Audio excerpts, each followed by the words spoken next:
Yes, guys, how you doing? Welcome back to the Spurs Talk Show. I am Sean Butler. There's Bugsy Malone, doing the things that Bugsy Malones do. We hope you're healthy and happy and all that jazz. Guys, we got some transfer news, views and clues to get through with you today. It is Wednesday, and the story takes us back to January the 30th, a deadline day, the day before deadline day deal that started to emerge, and I remember doing loads of videos about it then.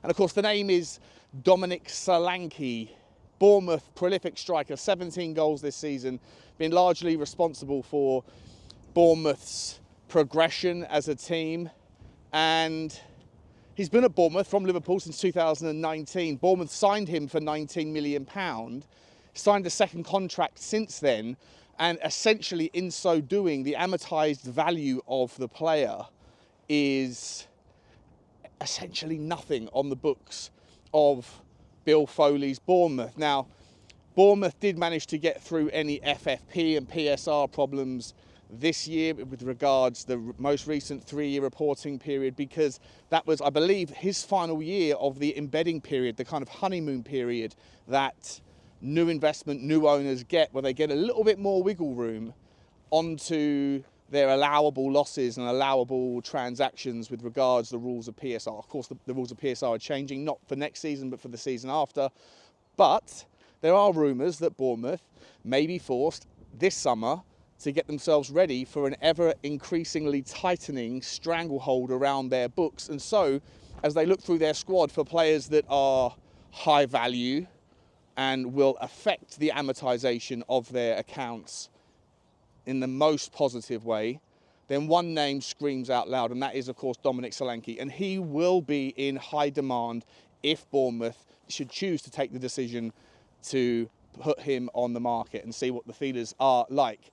Now, Tottenham have been linked with him, as I said, in January. January the 30th, I think was the first link. January 31st came and went, and no bid emerged. But rumours were rife that there was about 40 to 60 million pounds, somewhere in that wide spectrum of a bid, was going to be necessary to take him. And the question for me is whether or not you think that Dominic Solanke is the guy. Now, I know that there's a never-ending list of strikers out there who we would love to have, but unfortunately, most of them are at clubs that will be happy to keep them. Most of them wouldn't necessarily want to leave. The demand for informed strikers has never been higher. The supply of available strikers has never been smaller.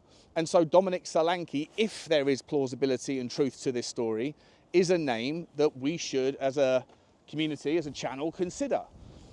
Now, the problem for me is with Dominic Solanke is he's 26 years old, and this really has been his breakout season. He scored 17 goals this season, but in his Premier League career, he's only scored 27 goals, I believe, 13 assists in 128 appearances.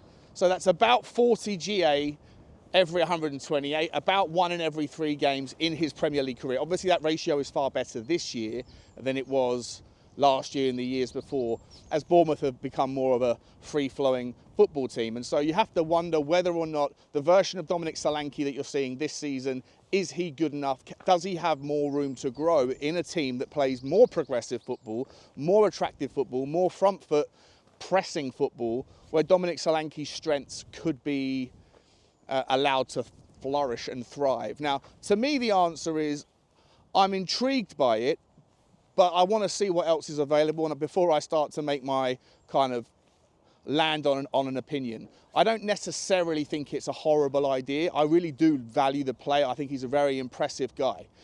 The issue with the stats, though, I saw this on Twitter. When someone put the link out there saying, oh, Dominic Solanke is linked to Tottenham, someone replied saying he's Richalison 2.0. And I wasn't sure whether he was referring to the style of play, because if he is, then I disagree, or whether it was the stats. And I think, having looked into it, it was the stats, because in a nutshell, within a small degree of separation, Richalison has played about twice as many Premier League games as Solanke, scored about twice as many goals, and assisted about twice as many goals as well over the course of his Premier League career. And so you're kind of asking the question, well, are we just getting someone of a similar level. And then I went to FB Refs and I went to the Y Scout tool and started pumping into the filtering section some data. And I was really surprised when I overlaid the pie charts of the two players for all of the kind of naturally attacking mode statistics that you're looking for. Then Richalison over the last 365 days looks, on paper, statistically, like a far more well-rounded player than Dominic Solanke. And I guess that's where the debate always comes in, is do you trust your eyes or do you trust your stats? Do your eyes have a bias attached to them? You guys know how I feel about Richarlison, so maybe I'm always looking for things to support my argument, even though I don't believe I am, but maybe I am kind of subconsciously. And maybe I don't watch Dominic Solanke at Bournemouth as much as I watch Richarlison, and so maybe I don't see the flaws in his game as starkly as I do with Richarlison, who obviously I watch every minute of his football at Tottenham.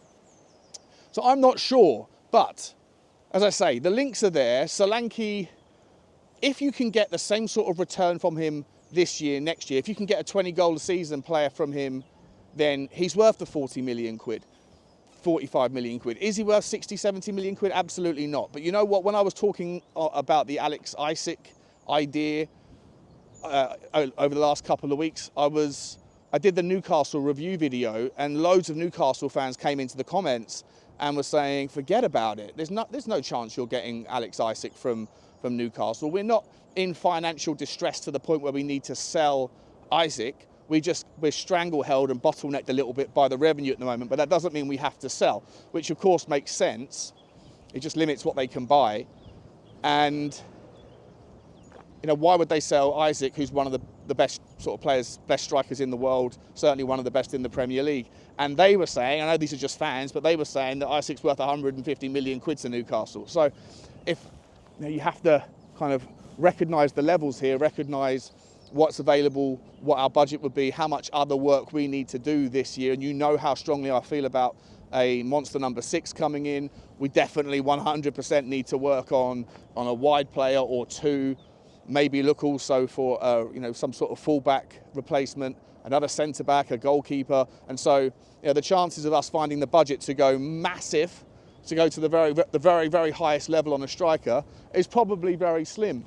And so if you come down to that second level, then does Dominic Solanke do it for you? For me, I don't hate it. I'm not in love with it either. It's a signing I could see happen. It's a sort of Tottenham type signing, isn't it? It's a sort of second tier level player which has somewhat proven himself in the Premier League this season, but hasn't done anything to set the world alight and to make anyone think that he's going to be the difference between Tottenham finishing 3rd or 4th or 5th or going into a title race. And I think if Tottenham really want to go on next season on to bigger things, then we probably need to look in different places for different names, higher caliber names. But unfortunately, I just think that the club is, of a mindset where they're never going to sell or spend, rather, that sort of money on a single player. Dominic Solanke, for what it's worth, I really like as a to fit the system. He's more than okay running for days and days. He'll press the life out of the opposition, similar to what Richarlison does. He's an off-the-ball work merchant, and he's got a wonderful finish on him. 2-footed, he's athletic, he's strong, he's fast, he's good in the air. And I don't think he has as many vulnerabilities in his game as Richarlison. But let me know what you guys think. And by the way, guys, if you haven't already, hit the like button for me on the video. Bugsy, shut up! Hit the subscribe whilst you're at it. If you haven't already, even if you have double check, you still are. Hashtag YouTube shenanigans. Hit the notification bell and drop a comment. Let me know your thoughts on this one. Bugsy's got too much to say. I've got to go and throw the ball. Like, subscribe, and all that stuff. All the best to you guys. Take it easy. See you soon. Bye-bye.